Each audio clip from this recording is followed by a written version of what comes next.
that we are not being given the whole story.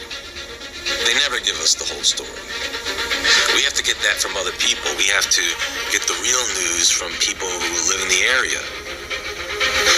Next, the chemicals that were on that train, there wasn't just vinyl chloride.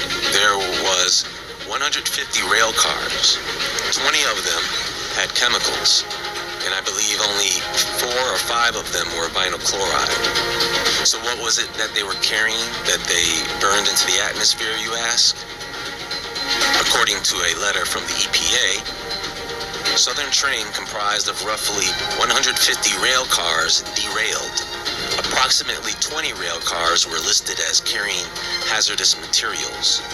Cars containing vinyl chloride, butyl acrylate, ethyl hexyl acrylate, and ethylene glycol monobutyl ether are known to have been and continue to be released to the air, surface soils, and surface waters. Now, when you burn vinyl chloride, it becomes hydrogen chloride. Hydrogen chloride likes to bind to water, whether that's liquid water or water vapor. When it does that, it becomes hydrochloric acid, okay? Butyl acrylate is another toxic, flammable chemical that they use to make paint, coatings, caulks, sealants, adhesives. The vapors from this stuff can form explosive mixtures in the air, and it's heavier than other chemicals, so it settles quickly into the soil and water, leaving a slick film on water surfaces. It gets into the sewer systems where it can be a fire hazard because it's flammable, and that it could ignite in the sewer systems or in basements. With ethyl hexyl acrylate, the vapors cause drowsiness and convulsions. Of course, all these chemicals irritate the eyes, burn the lungs, and irritate and burn the skin. They use this chemical again to make paints and plastics. And this is another acidic chemical that will react well with butyl acrylate. Now, ethylene glycol monobutyl ether is a lot like butyl acrylate. It's used in varnishes and paints and solvents. It reacts with bases, aluminum, and oxidizing. It forms peroxides when exposed to air and light, and it will eat away at some plastics and rubber. It's also a heavy chemical, so it settles in sewers and basements as well. You know, there are a couple of waterways, Leslie's Run and Sulphur Run, which is a strange name. And these two water systems flow from East Palestine. It flows from Pennsylvania to the Ohio River and all the way down through Ohio into West Virginia and Maryland, then Virginia, North Carolina. It flows from East Palestine. It runs down and across through Cincinnati, Louisville, Kentucky, through Tennessee into the Mississippi River, into Louisiana, and into the waterways of Texas. This water system that is connected is also connected to the Missouri River Basin, the Arkansas White and Red River Basin, the Upper Mississippi River Basin. That's almost half the U.S. Now, I don't know what the level of contamination will be along these water systems, but that really comes down to how much of those chemicals was released, and there is no safe amount to ingest, folks. I don't see how East Palestine is any longer habitable. Fish are dying. It started around 3,000 estimated dead, but it's probably in the tens of thousands now, floating down the waterways. The forest wildlife are getting sick and dying. Remember, the animals drink from those water systems. They don't use faucets and filters. These animals are stepping out of the woods after having a sip and dropping dead. Children are complaining about breathing problems. People are getting headaches. It's a mess. Look, these chemicals are in the environment now. They don't just go away either. Sometimes there's weather, you get rain, you get snow, you get flooding, just a swish and swirl of chemicals. grass stops growing and the trees start dying, then you know you have a serious problem on your hands. Acid rain is also another concern. Cancer is a major concern down the line for anybody living around that area.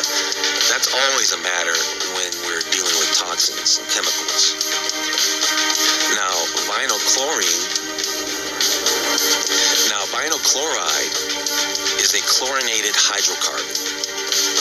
And when a chlorinated hydrocarbon is exposed to high temperatures, you get phosgene gas, which is one of the most deadly chemical weapons used in World War I. According to the CDC, phosgene was used extensively during World War I as a choking, pulmonary agent. Among the chemicals used in war, phosgene was responsible for the large majority of deaths. And what I just said is a fact. Folks, if you watch this channel, there is no way you believe in coincidences. And for this particular train, loading these particular chemicals, I don't even understand how one train was allowed to carry 20 cars of flammable, highly toxic chemicals in the first place. Why don't we just power trains with nuclear reactors while we're at it? I mean, is this standard? Are there many trains like this with thousands of gallons of flammable, low flash point chemicals? The flash point of chemicals is the minimum temperature needed to ignite chemical. Those chemicals had a flash point of 120 to 180 degrees Fahrenheit. But the vinyl chloride had a flash point of negative 110 degrees, which means it would ignite at any temperature. You breathe wrong and that stuff will ignite. I mean, anything below a zero flash point, I don't see how that's safe to carry on a train. What if the train derails? Oh, I guess we didn't think about that. Listen, I understand these chemicals have to be transported some way, somehow. But how about you take it slow? I mean, how fast was this train going that it derailed? Why did it derail in the first place? Well, they don't know now. Right now, it was just an accident, which is still under investigation. Now, according to the National Transportation Board, 38 rail cars derailed and a fire ensued, which damaged an additional 12 cars. There were 20 total hazardous material cars in the train, consist 11 of which derailed. And here's the list of what derailed. Those that are highlighted are the 11 rail cars with the hazardous chemicals. So it looks like they lost a lot of malt liquor, some polyethylene, lube oil, propylene glycol, benzene, which is another toxic, flammable chemical that is known to cause cancer in humans. So they just carry all this stuff on one train and they just wanted to mosey along the railroad through town after town. You know, there was a movie released on Netflix called White Noise, which depicts a train explosion in Salem, Ohio, which is right northwest to East Palestine, almost the next town over. Some of the extras in the movie were from East Palestine.